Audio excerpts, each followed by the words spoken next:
저는 서울에 온 지 25년이 지났습니다.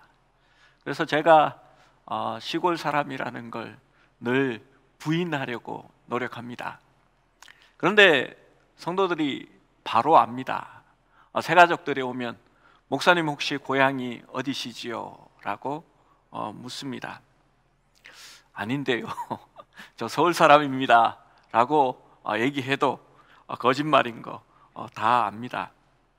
목사이기에 지역색을 드러내지 않으려고 하는데도 그게 잘 되지 않는 것 같습니다. 어쩔 수 없는 그런 것들이 있지요. 탈무드에 보면 갈릴리 출신 사람들은 유달리 느린 말투를 가지고 있었다라고 말합니다. 그 좁은 나라에 말투가 그렇게 사투리가 있었을까봐 하지만 지금 TV가 있어서 매번 뉴스를 표준말로 우리가 듣고 있어서 지금 말이 이렇게라도 교정되었지, 옛날에는 강 하나 건너면 말투가 완전히 틀렸을 겁니다. 지금도 이렇게 그 지방만이 알아들을 수 있는 특유의 말들이 있지요. 저희 어머니가 이게 무슨 뜻인지 이렇게 맞춰보라고 예전에 내신 문제가 있었습니다. 교회가 소 잡아도 개 잡아서 간다 라고 하셨습니다. 무슨 말인지 아시겠습니까? 소 잡다라는 말은 비좁다라는 말입니다. 개 잡다라는 말은 가깝다라는 얘기입니다. 교회가 비좁아도 가까워서 간다라는 말입니다. 제 친구들은 지금도 가가 이런 말들을 합니다. 딴 지방 사람들은 그게 무슨 말인지 모르리라 생각합니다. 궁금하시면 전화 주십시오. 제가 답을 드리겠습니다. 사역을 하다 보면 각 지방의 출신들이 모여서 같이 사역을 합니다. 유독 말투가 느린 우리 충청도 목사님, 후배 목사님이 계셨습니다. 그래서 다른 건 다 괜찮은데 설교할 때는 조금 빨리 했으면 좋겠다라는 그런 얘기를 했습니다. 이 친구가 충청도 말이 가장 빠르다라고 늘 얘기를 하더라고요. 그러면서 세 가지를 얘기했습니다. 그분께서 돌아가셨습니다. 우리는 가슈 이렇게 끝낸다라고 합니다. 그리고 이렇게 혹시 개고기를 드실 줄 압니까? 라는 말 어떻게 하시는지 아시죠? 충청도에서는 개혀 이렇게 얘기합니다. 우리 성도들이 많이 앉아 있으면 좀 반응이 있을 텐데 예. 혹시 저와 함께 춤추시겠습니까? 어떻게 하죠?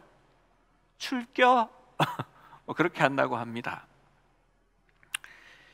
부인해도 부인할 수 없는 그런 것들이 우리 속에 늘 묻어나지요.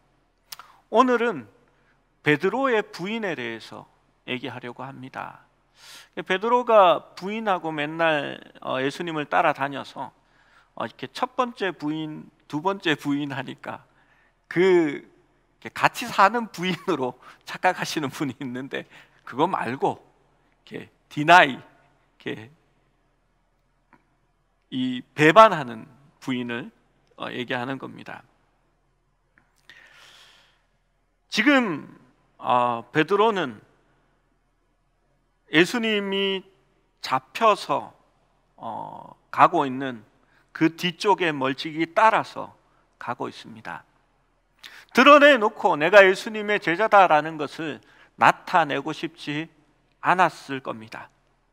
그는 예수님의 결말을 보려고 집들까지 가서 하인들과 함께 앉아 있었습니다. 그때 여종이 베드로 앞에 나와서 너도 갈릴리 사람 예수와 함께 있었다라고 말합니다. 여기서 갈릴리 사람 예수라는 말은 예루살렘인으로서 그녀의 지리적, 문화적인 우월감을 가지고 갈릴리 시골 사람을 경멸하는 말입니다. 나사렛 예수라는 말은 예수님을 비하하는 말입니다. 성경에 나사렛에서 무슨 선한 것이 나올 수 있겠느냐라는 말이 있죠. 요종이 그렇게 얘기할 때에 베드로는 이렇게 말합니다. 무슨 소리 하는지 모르겠다. 베드로는 난처한 자리를 피해 앞문까지 나왔습니다. 그러자 또 다른 여종이 베드로를 보고 거기 있는 사람에게 말합니다. 이 사람은 나사렛 예수와 함께 있었도다. 베드로는 이번에는 맹세하면서 예수님을 그 사람이라 칭하면서 나는 그 사람을 알지 못하노라 그렇게 대답합니다. 세 번째는 이제 증거를 드러냅니다. 다른 사람이 베드로의 독특한 억양 말투를 알아챈 겁니다. 갈릴리 지방의 억양이 증거로 제시된 겁니다. 73절 말씀에 조금 후에 곁에 섰던 사람들이 나와 베드로에게 이르되 너도 진실로 그 도당이라 내 말소리가 너를 표명한다 하거늘 이렇게 말합니다. 베드로는 이제 위기를 모면하기 위하여 더 격렬하게 반응합니다. 74절 말씀이지요. 그가 저주하며 맹세하여 이르되 나는 그 사람을 알지 못하노라 하니 곧 닭이 울더라. 누가복음에는 베드로가 세 번째로 예수님을 부인할 때 예수님이 고개를 돌려 안뜰 너머로 그를 바라보셨다라고 기록합니다. 눈이 마주치자 베드로는 그가 자기를 부인할 것이라는 예수님의 예언을, 베드로는 자신이 예수님을 부인할 것이라는 그 예언을 떠올렸습니다. 바로 그 눈길로 인해서 베드로의 마음이 갈갈이 찢어졌습니다. 누가는 예수님의 이 눈길에 대하여 특별한 단어를 씁니다. 그것은 흥미롭게도 요한복음에서 예수님이 베드로를 처음 부르실 때에 사용했던 단어와 같은 단어입니다. 이것은 헬라어의 엠블레포라는 단어입니다. 이 말은 이해하기 위하여 생각하면서 본다라는 의미를 가지는 단어입니다. 베드로가 예수님을 3번이나 부인했을 때 예수님께서 베드로를 보셨습니다. 보신 것은 베드로를 이해하기 위하여 생각하면서 보았다라고 말씀합니다. 그를 응시하는 예수님의 시선은 어떤 비난이나 경멸이 아니었습니다. 예수님은 그런 분이 아니었습니다. 무엇보다도 예수님은 베드로를 위하여 이제 사형 선고를 받으실 것이고 그리고 죽으셔야 할 것입니다. 이 순간 베드로를 그렇게 눈물 흘리게 만든 것은 그것이 사랑과 용서의 눈길이었다라고 저는 생각합니다. 그리고 바로 그것이 우리가 예수님께 기대하는 것이라 말할 수 있습니다. 주님은 가장 비참한 순간에 그 순간에 베드로를 보시면서 그를 위하여 측은한 마음을 여기시고 기꺼이 그를 위하여 십자가로 가고자 하는 것입니다. 주님의 그 눈길에 베드로는 모든 것이 무너져 내렸습니다. 75절 말씀에 이제 베드로가 반응합니다. 이에 베드로가 예수의 말씀에 닭 울기 전에 내가 3번 나를 부인하리라 하심이 생각나서 밖에 나가서 심히 통곡하니라 라고 말합니다. 여러분, 베드로는 자신이 예수님을 부인하게 될 것이다 라는 말을 들었을 때에 그는 절대로 그런 일이 없을 것이라고 호언장담했습니다. 26장 마태복음 26장 33절에서 35절 말씀에 그는 이렇게 말합니다. 베드로가 대답하여 이르되 모두 주를 버릴지라도 나는 결코 버리지 않겠나이다. 예수께서 이르시되 내가 진실로 내게 이르노니 오늘 닭 울기 전에 내가 3번 나를 부인하리라. 베드로가 이르되 내가 주와 함께 죽을지언정 주를 부인하지 않겠나이다 하고 모든 제자도 그와 같이 말하니라 라고 기록되어 있습니다. 여러분, 오늘 불과 조금 전에 주님을 부인하지 않겠다라고 말했습니다. 내가 주와 함께 죽을지언정 주를 부인하지 않겠다라고 얘기했습니다. 다른 복음서에는 다른 사람들은 다 부인해도 나는 부인하지 않겠다라고 말했습니다. 그런데 베드로는 부인하고 말았습니다. 주님께서 경고하셨을 때에 베드로는 확신이 있었습니다. 그는 자신을 믿었습니다. 3번은커녕 한 번도 그렇지 않을 것이다. 그는 자부심과 확신으로 감히 다른 제자들과 비교까지 했고 그들이 넘어질지라도 나는 참으로 남아있을 것이라 단언했습니다. 그런데 그는 불과 여종 앞에서, 하인 앞에서 굴복당하고 말았습니다. 로마의 천부장이나 백부장 혹은 대제사장 앞에서 부인한 것이 아니었습니다. 그렇게 자신 있었던 베드로는 2명의 하녀에 의해서 그렇게 굴복되고 말았던 것입니다. 수탉의 울음소리가 베드로에게 예수님의 말씀을 상기시켰을 것입니다. 그분의 온화한 눈빛에 베드로의 마음이 무너져 내립니다. 베드로는 그 자리에 있을 수가 없어 통곡하며 밖으로 뛰쳐나갑니다. 베드로가 그 말씀을 기억하고 자신이 그럴 수밖에 없던 존재라는 것을 깨달았어야 했고 그는 깨어 기도해야 했었지만 그는 자신에 대해 몰랐습니다.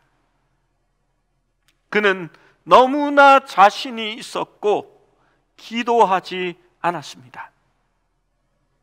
많은 사람들이 자신의 가능성을 믿고 확신합니다.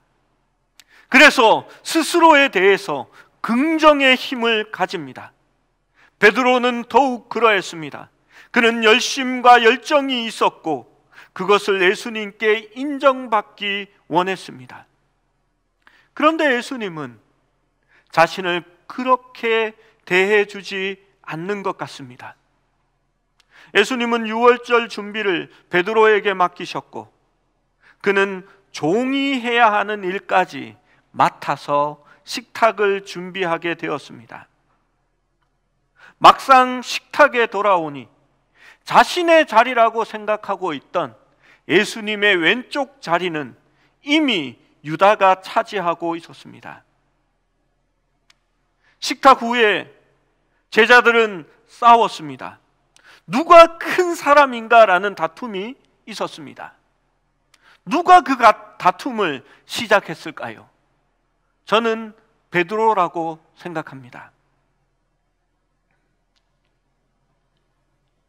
그 일에 예수님은 진짜 종이 하는 일인 제자들의 발을 찢겨 주셨습니다. 베드로는 이것을 저항했습니다. 예수님은 왕이 되셔야 하기 때문입니다. 그러나 예수님은 자신의 바램대로 움직여주지 않았고 급기야 동산으로 가면서는 베드로가 닭 울기 전에 3번 부인할 것을 예언하셨습니다. 베드로는 여전히 예수님께 자신을 인정받지 못하고 있었던 것입니다. 베드로는 그것이 분했습니다. 왜 내 마음을 모를까? 나의 충정을 모를까?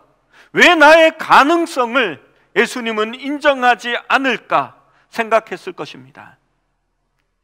그때 성전을 지키는 로마의 군사와 제사장의 종들이 왔을 때 그는 누구보다도 용기를 내었습니다. 그래서 그의 충정으로 칼을 들어 목을 치려 하다가 길을 베고 말았습니다. 그런데도 예수님은 이마저도 베드로를 꾸중합니다. 칼로 일어난 자는 칼로 망할 것이다. 결국 그는 피 묻은 칼을 다시 품에 품고 서서 예수님이 순순히 결박당에 끌려가시는 모습을 보고 있어야 했습니다. 그리고 그 결국을 보려고 왔다가 그는 예수님 말씀처럼 저주와 맹세까지 하면서 예수님을 결국 3번 부인하고 말았던 것입니다. 스스로 옳았던 베드로 자신은 분명 틀렸다고 생각했던 예수님이 옳았습니다. 나 자신은 내가 잘 안다고 생각했지만 자신조차도 자신을 모르고 있었습니다.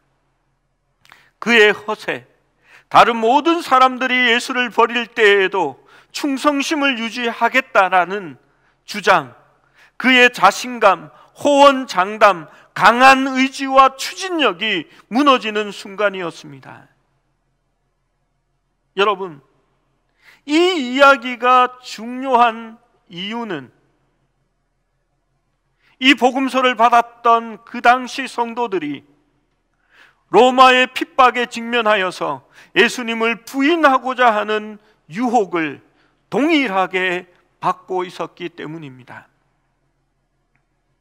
베드로는 비로소 왜 주님께서 깨어 기도해야 한다고 하셨는지를 이해할 수 있었을 것입니다. 자신의 능력이 아니라 오직 하나님을 의지할 수 있을 때, 경성하여 깨어 있을 때, 그때에 시험에 빠지지 않기 때문입니다. 그리고 그 순간은 우리가 살아가는 이 세상에도 동일한 법입니다. 나는 실패하지 않을 거야. 나는 이길 수 있어. 나는 승리한다라고 생각하지만 사탄은 우는 사자같이 두루 삼킬 자를 찾고 있기 때문입니다.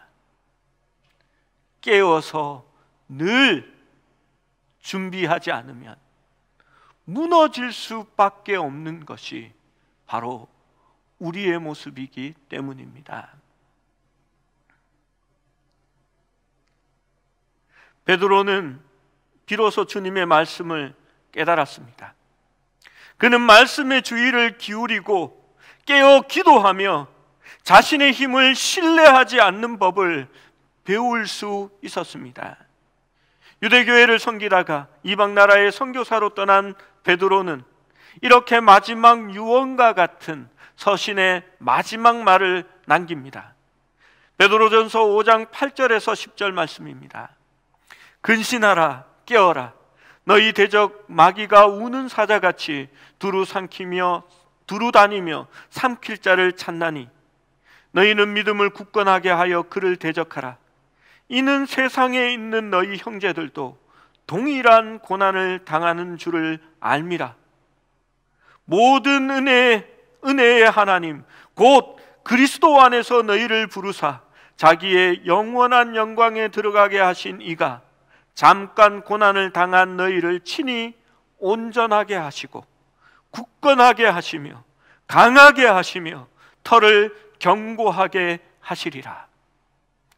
여러분, 이 말씀은 베드로의 간증입니다. 그는 이날 밤에 근신하며 깨어있지 못했습니다. 그는 주님과 함께 기도하지 못했고 준비하지 못하고 있었을 때에 그는 예수님을 부인할 수밖에 없었습니다. 베드로는 이날 밤을 늘 마음속에 두고 그것을 교훈으로 삼았을 겁니다. 그래서 그는 이렇게 말하는 겁니다. 세상에 있는 너희 형제들도 동일한 고난을 당할 줄을 알미라. 여러분, 그 고난은 오늘날을 살아가는 우리에게도 똑같이 당하게 될 고난이라고 말하는 겁니다. 그런데 베드로는 모든 은혜의 하나님, 하나님의 모든 은혜가 어떻게 바뀌는지를 말하는 겁니다. 잠깐 고난을 당한 너희를 친히 온전하게 하시고 굳건하게 하시고 강하게 하시며 터를 견고하게 하시리라. 베드로는 고난 가운데 실패했습니다. 그러나 베드로는 그것으로 끝난 것이 아닙니다. 그는 고난을 당하고 주님이 자신을 온전케 하시고 굳건하게 하시고 강하게 하시고 터를 견고하게 하신다라는 것을 비로소 배우고 체험하고 경험하게 된 것입니다. 여러분, 베드로와 가룟 유다의 차이점이 무엇인지 아십니까? 둘 다 예수님을 배신했고 부인했습니다. 둘 다 자신의 행위에 대해서 후회했습니다. 그러나 베드로는 자신의 연약함을 알았고 그가 주님 없이는 승리할 수 없다는 것도 깨닫게 되었습니다. 그는 실패하면 실패할수록 주님을 찾았고 주님께 가까이 나아갔습니다. 그러나 가룟 유다는 그렇게 하지 않았습니다. 그는 예수님이 죄가 없다라는 것을 인정하고 그것을 주장했습니다. 또 예수님을 배반하여 받았던 돈도 돌려주려고 했습니다. 제사장들이 받지 않자 그것을 성전에 던져둡니다. 그런데 그는 죄의 값도 스스로 지려고 하고 있습니다. 이런 사람들은 흔히 말합니다. 내가 모든 것을 안고 가겠다. 아닙니다. 절대로 스스로 안고 갈 수 없습니다. 회개도 모든 일도 오로지 주님께 주도권을 맡기고 그분의 처분을 기다릴 수 있을 때에 비로소 우리는 바뀌어지게 되는 것입니다.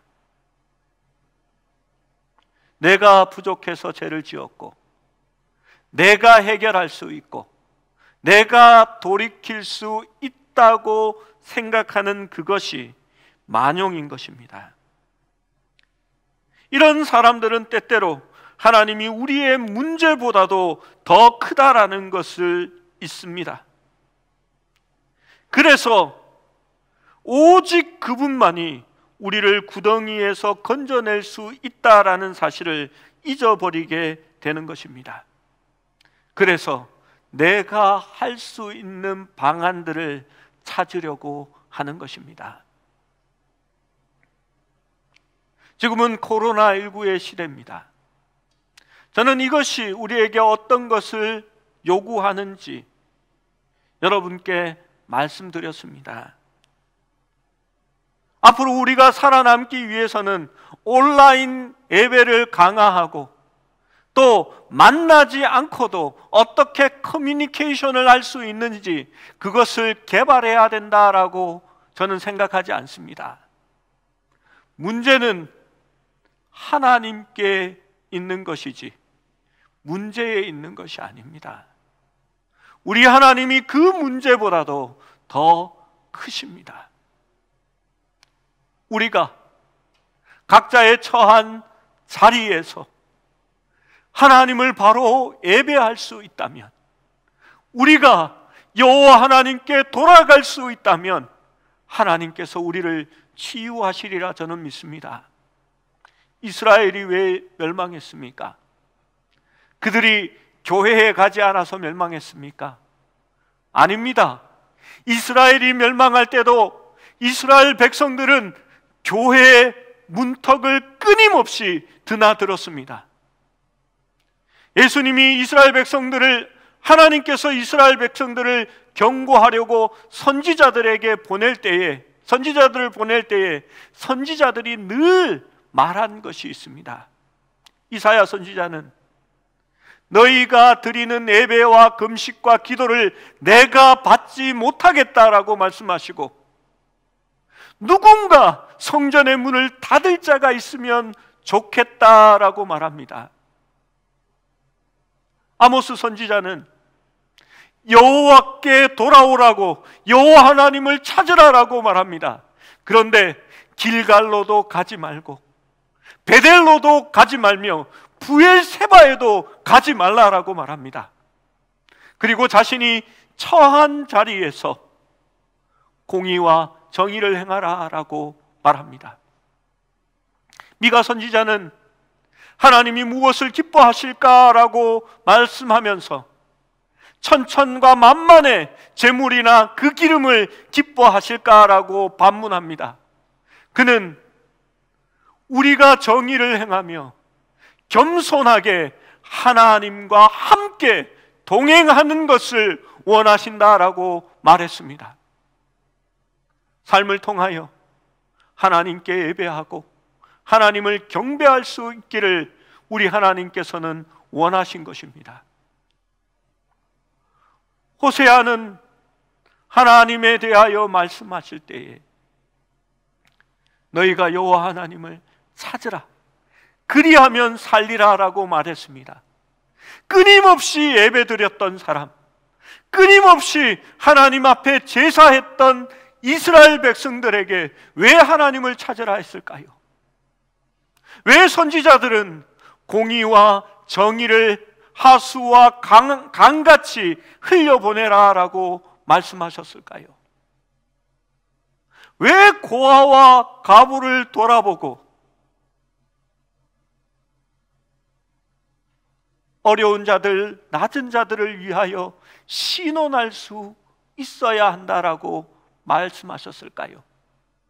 그리하면 너희 죄가 주홍같이 붉을지라도 양틀같이 희어질 것이라고 말씀하셨을까요? 여러분, 코로나19로 통하여 교회의 문이 닫혀지고 함께 모여서 예배 드릴 수 없는 그러한 시간이 우리에게 다가왔습니다. 어쩌면 우리 하나님께서 누군가가 교회의 문을 닫을 자가 있으면 좋겠다라고 말씀하셨던 그때가 된 것이라고 봅니다. 여러분, 우리의 삶이 바뀌어져야 합니다. 우리가 있는 그 자리에서 예배할 수 있어야 하나님께서, 문제보다도 더 크신 하나님께서 우리의 상황, 우리가 당한 이 상황을 해결해 주리라 믿습니다. 요즘 이런 말씀을 드려야 될지 말아야 될지 고민하다가 이미 나와버려서 말씀을 드립니다. 양부모의 학대로 죽어간 꼬마 아이가 뉴스에 계속해서 나오고 있습니다. 그런데 신상이 파헤치고 나니 그 양부모가 둘 다 목사님의 자녀고 교회 안에서 자랐고 기독교 대학을 나왔으며 기독교 동아리에 있었고 기독교 관련된 직장에 다녔다는 사실이 나왔습니다. 여러분, 이것이 무엇입니까? 오늘날 우리 한국 기독교의 현주소를 나타내는 말입니다. 교회 안에 있지만, 예배 가운데 있지만, 예배에 모인 습관 가운데 있지만 삶은 하나님께 드리지 않고 우리가 있는 그 자리가 예배의 장소가 되어지지 않으며 공의와 정의는 이제 메말라 버린 그러한 모습이 우리의 모습이 아닌가라고 생각해 봅니다. 여러분, 우리를 바꾸실 수 있는 분은 오직 하나님이십니다. 우리가 노력한다고 해서, 우리가 차선책의 방법을 찾는다고 해서, 우리가 할 수 있고 긍정적이고 무언가를 해낼 수 있다고 생각할 때에 실패할 수밖에 없는 것입니다. 깨어 있어야 합니다. 우리가 약할 때에, 그분의 도우심을 찾을 때에 우리가 강하다라는 것을 우리는 깨달을 수 있어야 하는 것입니다. 한 기업의 젊은 회장이 교회 수련회를 통하여 큰 은혜를 받았습니다. 그는 그 수련회가 마칠 즈음에 자신이 간증하겠다고 손을 들고 담대하게 앞으로 나왔습니다. 그는 그가 누렸던 은혜들, 깨달은 것들을 말하였고, 그는 이렇게 말했습니다. 하나님이 자신을 사용하지 않으면 하나님만 손해다라면서 내가 얼마나 큰 일을 할 수 있는지에 대해서 이야기했습니다. 사람들은 아멘이라고 말했지만 저는 그 간증이 끝나자마자 가서 하나님은 당신 같은 분을 사용하지 않는다라고 얘기해 주었습니다. 세상에는 아무것도 가진 것이 없고 능력이 없어도 하나님께서 한 번만 사용해 주시기를 새벽마다 날마다 기도하는 많은 사람들이 있습니다. 하나님은 돈이 없으신 것이 아닙니다. 하나님은 재물이 없으신 것이 아닙니다. 하나님은 능력이 없으신 것이 아닙니다.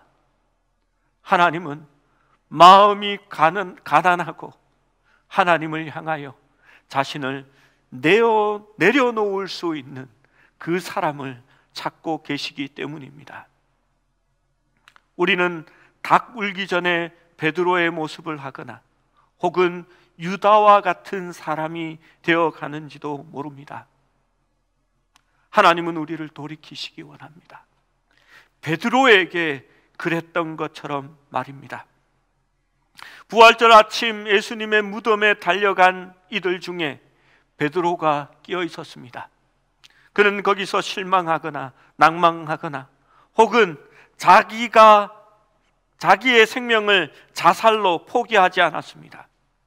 부활하신 예수님께서 도마에게 모습을 보이신 다락방에도 베드로는 거기에 있었습니다. 부활하신 후 예수님은 베드로를 개인적으로 만나 그를 다시 제자로 회복시켜 주셨습니다. 또 다른 사람 앞에서 공개적으로 내 양을 치라라고 그에게 사명을 주셨습니다. 베드로는 이날의 경험 속에서 중요한 교훈을 배웠을 것입니다. 베드로는 그의 평생 동안 예수님을 3번 부인했던 이 날을 잊지 못했을 것입니다. 그날 자신을 보고 계셨던 예수님의 시선을 늘 기억하면서 살아갔을 것입니다. 그 시선은 베드로의 연약한 마음을 꿰뚫어 보시는 사랑과 긍휼의 눈빛이었습니다. 베드로의 그날 흘렸던 비통한 눈물은 그가 사는 날 동안에 그를 더욱더 심령이 가난한 자로 만들게 했을 것입니다. 훗날 그는 누구보다도 자신의 연약함을 인정하고 자신을 감추고 오직 주님만을 높이는 그러한 사도로 거듭나게 됩니다. 사도행전 3장 12절에는 베드로가 이렇게 말합니다. 베드로가 이것을 보고 백성에게 말하되 이스라엘 사람들아 이 일을 왜 놀랍게 여기느냐? 우리가 개인의 권능과 경건으로 이 사람을 걷게 한 것처럼 왜 우리를 주목하느냐? 라고 반문합니다. 베드로는 자신의 경건과 권능으로 사람을 일으킨 것이 아니다라고 말할 수 있었습니다. 그것은 오로지 주님의 능력과 주님의 권능이었다라는 것으로 자신을 낮추고 자신을 감추고 오직 주님을 높일 수 있는 그러한 사람으로 바뀌어진 것입니다. 그리고 어느 날 베드로는 그날의 예수님처럼 재판장 앞에 서게 됩니다. 예수님을 재판했던 무리들이 그의 앞에 다 모여 있습니다. 사도행전 4장 5절 6절입니다. 이튿날 관리들과 장로들과 서기관들이 예루살렘에 모였는데 대제사장 안나스와 가야바와 요한과 알렉산더 및 대제사장의 문중이 다 참석하여라고 기록합니다. 예수님을 재판했던 가야바와 안나스, 그리고 가야바를 이어 대제사장이 된 요한과 알렉산더가 지금 베드로와 요한을 심판하기 위해, 재판하기 위해 거기에 다 모여 있는 것입니다. 이날은 베드로는 과거의 실수를 되풀이하지 않습니다. 그는 깨어 있었습니다. 성령으로 충만해진 상태에서 이 시험을 받아들입니다. 사도행전 4장 8절은 이렇게 말합니다. 이에 베드로가 성령이 충만하여라고 기록하고 있는 것입니다. 10절에서 13절은 그가 담대하게 그들 앞에서 이렇게 말합니다. 너희와 모든 이스라엘 백성들은 알라. 너희가 십자가에 못 박고 하나님이 죽은 자 가운데서 살리신 나사렛 예수 그리스도의 이름으로 이 사람이 건강하게 되어 너희 앞에 섰느니라. 이 예수는 너희 건축자의 버린 돌로서 집 모퉁이의 머릿돌이 되었느니라. 다른 이로서는 구원을 받을 수 없나니 천하 사람 중에 구원을 받을 만한 다른 이름을 우리에게 주신 일이 없음이라.